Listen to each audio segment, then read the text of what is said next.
Lideramos el camino de la opinión pública y buscamos que la cultura del debate alcance consensos y soluciones a los problemas de nuestro país.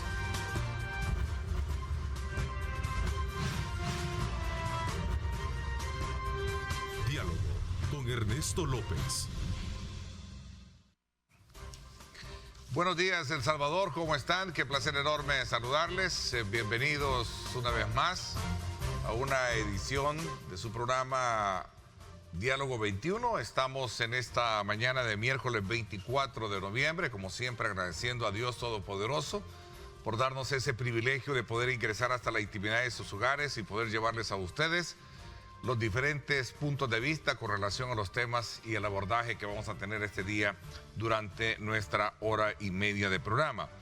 En la primera parte vamos a hacer un análisis político-económico de la actual coyuntura del país, esto en el marco, sin duda alguna, de la decisión de la diplomacia, o mejor dicho, diplomática, Jean May, que esta semana anunció precisamente su retiro de estar al frente como encargada de negocios de la Embajada de los Estados Unidos en nuestro país.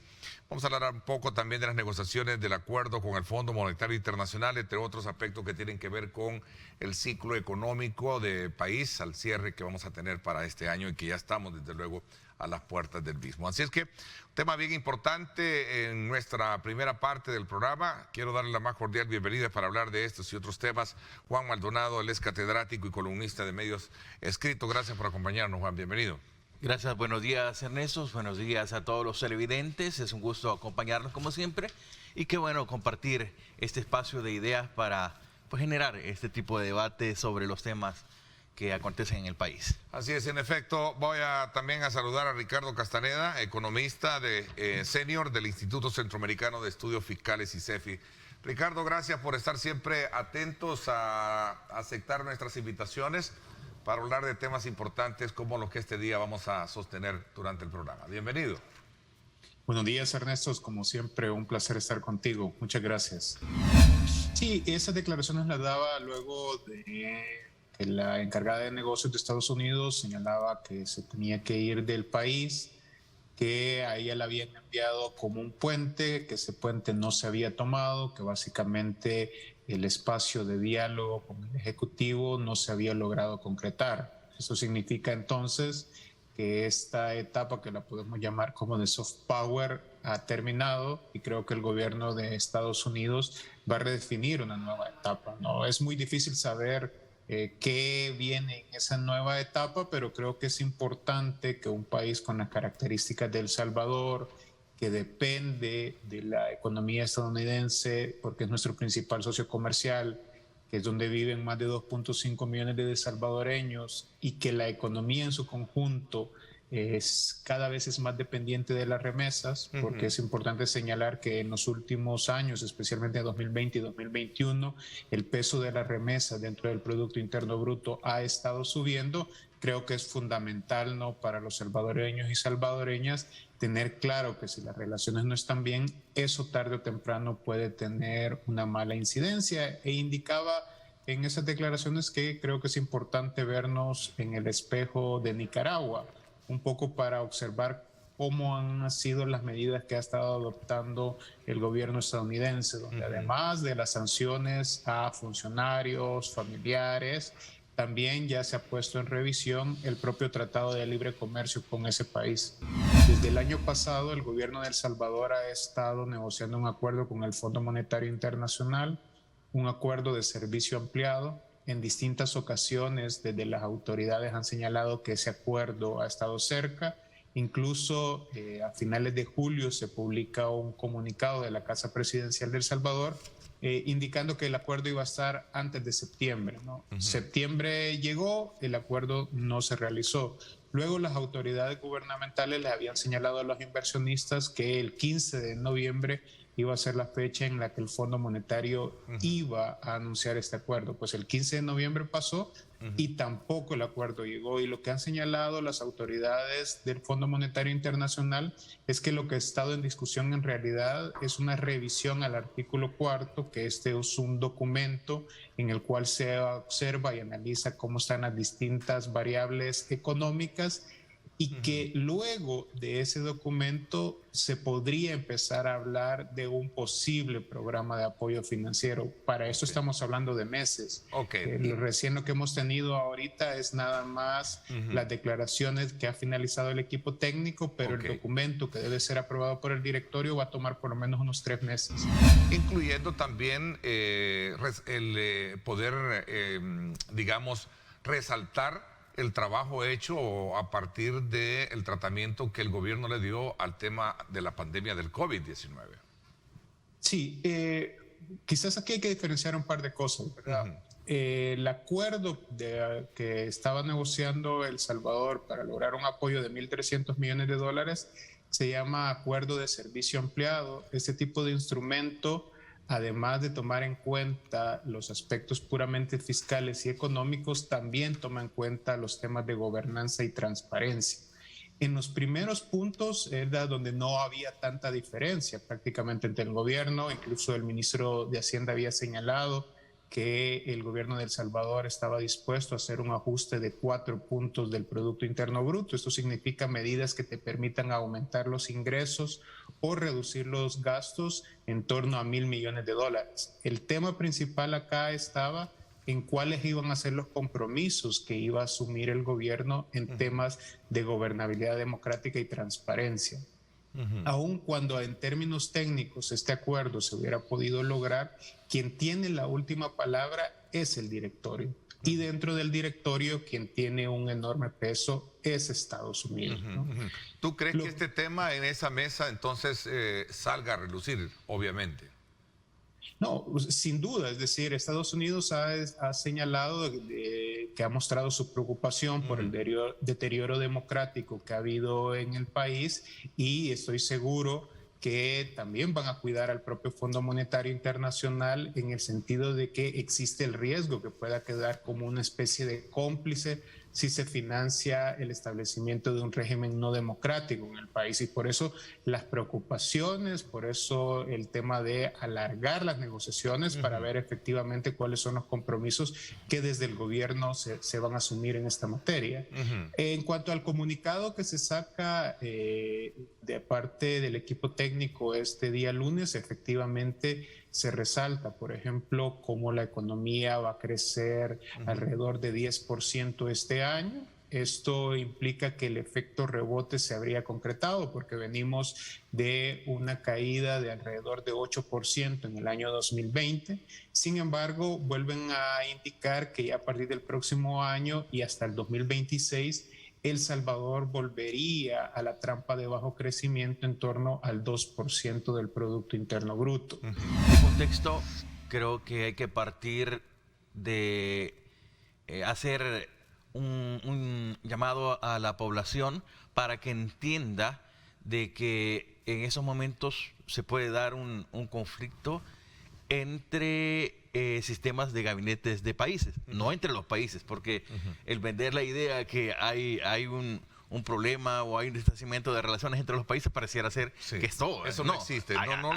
No se puede decir así categóricamente que hay un conflicto entre El Salvador. No, es entre gobiernos. Entre funcionarios. Entre funcionarios como tal. Es interesante delimitar esa parte. Sí, correcto. Para no llegar a entender de que se está creando totalmente un caos en general dentro de todo el proceso de relaciones entre las dos instituciones. De hecho, creo que se mantiene porque Estados Unidos es como el segundo país en donde está la presencia de salvadoreños y que aportan todo ese beneficio económico. Quieras o no, el valorar la apertura de nuevas relaciones comerciales con otros países, especialmente con los asiáticos, es un tema que dentro del factor económico puede llamar mucho la atención y puede generar esta valoración por parte de Estados Unidos que se ha mencionado como el socio comercial mucho más fuerte. Vale el quiebre monetario del Bitcoin que también está en está ahí en este proceso, correcto.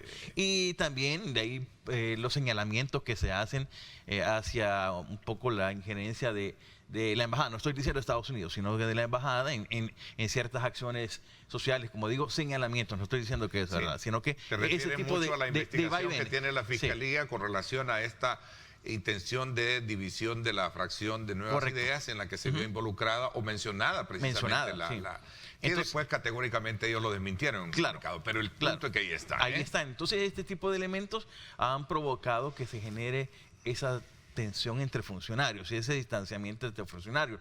Pero lo importante está acá, que como bien decías en tu intervención de esta pregunta, hay una propuesta para que sea un nuevo escenario de relaciones. ¿Cuál es el escenario que se puede visualizar a partir de esta lectura política que sé que puede ser hilvanada definitivamente porque no están separados con la parte de cooperación, incluyendo del tema de financiamiento de algunos proyectos, ¿no? Bueno, recordemos que también en esta discusión está el tema de la ley de agentes extranjeros, ¿verdad? Sí. Que en su momento se llegaba a señalar que era igual a la ley FARA de Estados Unidos y la misma encargada del negocio ha indicado categóricamente que no es así. También el día de ayer hubo un pronunciamiento bipartidista, es decir, estos pronunciamientos se valoran mucho porque en algunas ocasiones se llega a señalar, no, estos solo son posiciones de los demócratas en Estados Unidos, y el posicionamiento bipartidista donde señalaban y alertaban sobre cuáles serían las implicaciones de llegarse a aprobar esta ley. Y ayer vimos al presidente de la Asamblea Legislativa, Ernesto Castro, incluso señalando que van a discutir más esta ley, ¿no? Sí, entonces iba a hacer énfasis de eso, de que pareciera ser que como que se va a flexibilizar algunos elementos, especialmente los relacionados con las ONG y el tema de la tasa que les habían puesto de 40%, ¿no? Sí, y yo creo que es importante en estos momentos esa reflexión, porque yo la preocupación que tengo, Ernesto, es que El Salvador pueda entrar en una etapa como de aislamiento, porque, por ejemplo, esta ley de agentes extranjeros casi pone como enemigos a la comunidad internacional, y El Salvador es un país que históricamente ha dependido de la cooperación de la comunidad internacional, necesita de financiamiento externo y muchas de estas ocasiones tiene que ser precisamente aprobado por países amigos, y por lo tanto en este contexto donde todavía los niveles de pobreza, desigualdad siguen siendo altos, realmente pelearte con todos los países amigos no es una buena decisión, ¿no? Y yo creo que ojalá que realmente lo que ha señalado el presidente Castro permita una reflexión dentro de la Asamblea Legislativa, no aprueben este tipo de medidas, realmente observen cuáles son las perspectivas que vienen para el país, porque de lo contrario, por ejemplo, el no acceder a financiamiento implicará tarde o temprano que el gobierno tenga que hacer un ajuste fiscal a la fuerza, y esto que implica adoptar medidas ya sea para aumentarte los ingresos, que en un momento desesperado, por ejemplo, si el próximo año tú no tienes recursos suficientes para pagar la deuda o para pagar salarios, pues por ejemplo el próximo año el único impuesto que puedes aumentar que te da resultados inmediatos es el IVA. O sea, ahorita han dicho que no se va a aumentar el IVA, pero en un momento desesperado lo puedes hacer, o puedes empezar a despedir personas, que ante la imposibilidad de salir a colocar bonos en los mercados internacionales, porque el perfil de riesgo del país ha llegado a niveles nunca antes vistos. Te voy a poner un dato que revisaba el día de ayer. Entre el 30 de abril y mediados de noviembre, el perfil de riesgo de El Salvador se aumentó más de un 100%. El promedio del aumento en América Latina fue alrededor del 10% y en Centroamérica alrededor del 12%. Esto significa que el perfil de riesgo de El Salvador ha aumentado por factores propios internos. Bloomberg, que es un medio especializado en términos de mercados financieros, ayer publicaba justamente una gráfica donde se mostraba esa caída de los precios de los bonos, y ellos mostraban cuáles habían sido uno de los elementos que habían provocado esa caída. Uno, la destitución de los magistrados y el fiscal el 1 de mayo, la adopción del Bitcoin, y el anuncio hecho el sábado por el presidente Bukele de establecer estos bonos volcán. Eso ha provocado entonces que esa ventana de crédito esté cerrada. Esas valoraciones que bien hacía Ricardo, se puede generar un problema más de tipo económico. También una de las situaciones que se pueden dar si no se logra armonizar estas relaciones entre funcionarios, es que el problema migratorio puede crecer, en el sentido que el retorno de migrantes puede ser mucho más grande, lo cual complica al gobierno en cuanto a la estancia de este tipo de personas, nuevamente personas desempleadas, el factor de delincuencia, etcétera. Entonces no solo es que hay que valorar que esto tiene implicaciones de relaciones políticas, sino que también en el fondo hay implicaciones económicas, que es mucho más fuerte, y las implicaciones sociales que también se deben valorar en el factor de cómo se vería afectado el país si se rompen este tipo de relaciones. Y también la forma en que se ha implementado, en que se está regulando, es otro de los elementos que se ponen en cuestionamiento ante este punto, porque si bien hay una ley, ya sabemos que no es tan amplia ni es tan detallada para poder determinar el uso, la fiscalización, la regulación, etcétera. Entonces esos elementos son los que ponen más en alerta a todas las instituciones internacionales, a los países también, para poder tomarlo en cuenta en este tipo de valoración. Entonces, en la medida que la moneda siga implementándose en el país, o por lo menos se tiene que dar o tomar en cuenta esas valoraciones del Fondo Monetario para que haya una estabilidad y nuevamente se recupere esa certeza económica que pueda dar crecimiento al país. Juan. El punto aquí es tomar en cuenta de que el gobierno quizás tuvo que haber tomado o todavía puede tomar medidas para sanear un poco las finanzas del Estado. ¿Como cuáles, por ejemplo? ¿Tú crees que hay márgenes de poder establecer ese, digamos, campo de acción? Sí, yo creo que todavía se puede hacer, o sea, porque no está alejado de eso. Haciendo una nueva distribución de gastos, menos es deuda, más inversión, menos gasto público, etcétera. O sea, sí hay varias formas de cómo hacerlo.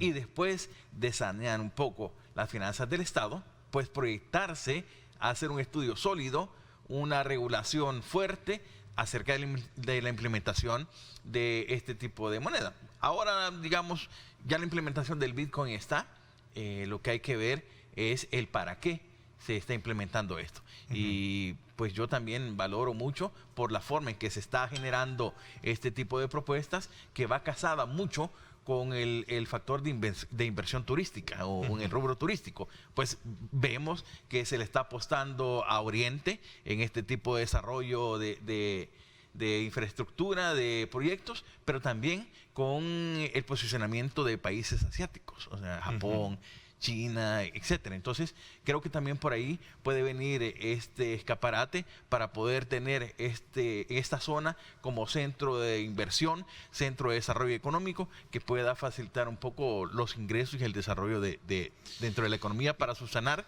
nuevos ingresos. Mira, yo creo que ahorita puede haber un punto de inflexión, ¿no? Y ese punto de inflexión puede ser para mejorar las cosas, para mejorar las relaciones, para que realmente el país pueda avanzar en una estrategia de desarrollo democracia, o todo lo contrario, ¿no? Podemos ver un aislamiento, todavía un deterioro más de las acciones no democráticas del país, lo cual evidentemente traería serias consecuencias para el tema económico, considerando que a partir del próximo año las perspectivas ya no son tan buenas como que ha sido efecto del rebote. Por eso es fundamental que los funcionarios públicos tengan bien claro cuáles son las prioridades del país y que las decisiones se basen no intentando beneficiar a un pequeño grupo, como ha sido históricamente, sino a toda la ciudadanía, y la responsabilidad que ellos tienen la tienen que asumir en ese sentido. Bueno, interesante, a manera de reflexión también, tú como, digamos, como analista y que ves desde luego esos indicadores y esos parámetros de toda la actividad política, ¿cuál es tu cierre concluyente esta mañana? Para mí es una oportunidad de reflexión del gobierno en que analice cómo ha estado haciendo las decisiones y qué implicaciones ha tenido. A modo de subsanar, creo que como toda persona podemos tener errores, pero también los podemos mejorar. El punto es decirlo, el punto es destacarlo. De esta mañana nos acompaña acá el médico intensivista, también pediatra, ¿verdad? Sí, el doctor Herbert García, a quien le doy la más cordial bienvenida. Gracias por acompañarnos, doctor. Muy buenos días, Ernesto. Pues aquí estamos para continuar trabajando y educando a la población con respecto al tema. Ok, hago una corrección, perdón. El doctor Herbert García, médico intensivista, ¿verdad? Correcto. El médico pediatra, el doctor Ángel Duarte, para hablarnos de estos casos. Bienvenido. Muchísimo doctor. gusto, Gracias buenos por días. estar. Que sí estamos entonces controlándose por el momento la situación. Bueno, La tenemos controlada. realmente siempre después que hay una elevación significativa como la que tuvimos hace un par de meses, en general pues se tiende a ver un contagio masivo. Después de esas elevaciones agudas siempre tiende a haber la baja. Pero nosotros podemos contextualizar que estamos viendo también el efecto de la vacunación. Al momento andamos a nivel país, El Salvador, andamos aproximadamente en un 70% de personas que han completado 2 dosis. Entonces, esta disminución también puede ser reflejo de esa cantidad de inmunización que estamos teniendo en la población. La mayor parte de estudios muestran que las tasas de protección de esa vacuna han caído tanto como al 25% de los que fueron vacunados inicialmente. Es decir que la mayor parte de personas inmunizadas con estas vacunas necesitan urgentemente recibir la tercera dosis de vacuna. Porque ahorita la apuesta principal para que esta pandemia vaya a disminuir es la vacunación, ¿verdad? Ahorita cuando se llegue a una inmunidad de rebaño que pues ahorita se habla del 90%, pues con la vacunación, cuando estemos ahí probablemente sí vamos a empezar a disminuir los casos a nivel mundial. Se ha descrito tasas tan altas como del 50% de falsos negativos, es decir, que alguien puede tener COVID y se toma la prueba de antígeno y de 2 personas que se la toman, aunque tengan COVID, una puede que salga negativo. Entonces, eso no es garantía. Por otro lado, las vacunas, ya dijimos, si alguien ha recibido algunas vacunas, estas han perdido eficacia probablemente al momento que la persona venga y aún así se considera completamente protegido. En este sentido, si se va a derogar eso, esperaríamos como médicos que se valide otro tipo de medidas. Por ejemplo, un examen más riguroso a las personas que ingresan al país. Como hemos hablado extra cámara, de que incluso hay gente ya vacunada que ha sufrido consecuencias, ha sufrido daños. No sé si por la vacuna, no está comprobado, pero la especulación está ahí, como dicen, volátil en el ambiente, y por consecuencia, pues la gran preocupación que tenemos muchos padres de familia es si vacunamos a nuestros menores o no los vacunamos. Muy bien. Bueno, hay que analizar algunos hechos. Primero, los niños son susceptibles de enfermarse de COVID, eso no hay duda. Afortunadamente y por obra y gracia de Dios, a los niños generalmente el COVID los trata muy bien. Las tasas de mortalidad son sumamente bajas, las tasas de complicaciones, de hospitalización son bajas, de modo que eso nos da cierta tranquilidad en cuanto al COVID en niños. Pero los niños sirven de vectores, aunque tienen menos carga viral y son menos infectocontagiosos que los adultos, pero ellos pueden llevar el virus a casa. Entonces, me imagino que el próximo año la mayor parte de instituciones escolares van a iniciar con actividades presenciales. Esto significa que estos niños van a acudir otra vez a la escuela y que se van a enfermar como se enferman siempre. Van a llevar el virus a casa y si hay alguien en casa que no esté inmunizado, esa persona va a sufrir de un COVID probablemente fatal. Yo decía al principio, por ejemplo, que alguien que recibió Sinovac tiene en este momento los anticuerpos bajos. Pero ¿sabe qué? Hay una buena noticia y es que si usted recibe una dosis de Pfizer, la tercera dosis que el gobierno le está poniendo gratuitamente a su disposición, los anticuerpos suyos, las defensas que va a tener, van a aumentar 20 veces más que los que tuvo en el mejor momento de la vacuna. En nuestro programa de inmunizaciones... ¿Qué pasa con las otras vacunas? Usted como médico, como pediatra, recomienda la Pfizer. Pues vemos que las vacunas que ha Para aprobado... los menores. Para menores, la que tiene los estudios más serios es Pfizer. Sinopharm tiene estudios, pero esos estudios no han sido publicados ni difundidos tan ampliamente, de modo que los profesionales nos quedamos con algunas inquietudes y algunas dudas. Y pues creemos que esta vacuna debería ser validada. Recuerden que a la fecha Sinopharm aún no ha sido aprobada por la FDA ni ha sido aprobada en Europa tampoco, de modo que ahí hay mucha tela que cortar sobre esa vacuna. ¿Qué hay de la píldora? Incluso que el país será sede también para la fabricación de estas. De acuerdo, la vacuna le va a generar un sistema de inmunidad que lo va a proteger para la próxima vez que usted tenga contacto con virus. La píldora no es una vacuna, sino que es un antiviral que le va a ayudar en las primeras etapas de la enfermedad, que la enfermedad no progrese a que usted no le hospitalicen o que no necesite oxígeno. Son completamente diferentes. Tomar una píldora no lo va a proteger, nada más va a hacer que la enfermedad no le progrese. La vacuna sí lo va a proteger. Es una diferencia. Ok, El Salvador es uno de los 95 países del mundo que tendrá la autorización para poder producir la píldora anti-COVID de la farmacéutica Pfizer, por cierto, hablando de la Pfizer. ¿Sí? Sí. Bueno, el tiempo se me fue. Gracias, doctor Duarte. Como pediatra creo que era importante tener también esta oportunidad y poder despejar dudas como las que hemos hecho con usted esta mañana. Gracias por haber aceptado la invitación. Bueno, gracias a ustedes. Gracias también a usted, doctor. Gracias por habernos acompañado, doctor García, médico intensivista, que siempre también está disponible para aceptar nuestras invitaciones. Gracias y mucho gusto. Estamos para atender. Les agradezco a ambos el que nos hayan acompañado. Por mi parte, eso es todo por hoy. Pásenla bien y como siempre recuerden lo más importante, amar a Dios sobre todas las cosas. Lideramos el camino de la opinión pública y buscamos que la cultura del debate alcance consensos y soluciones a los problemas de nuestro país.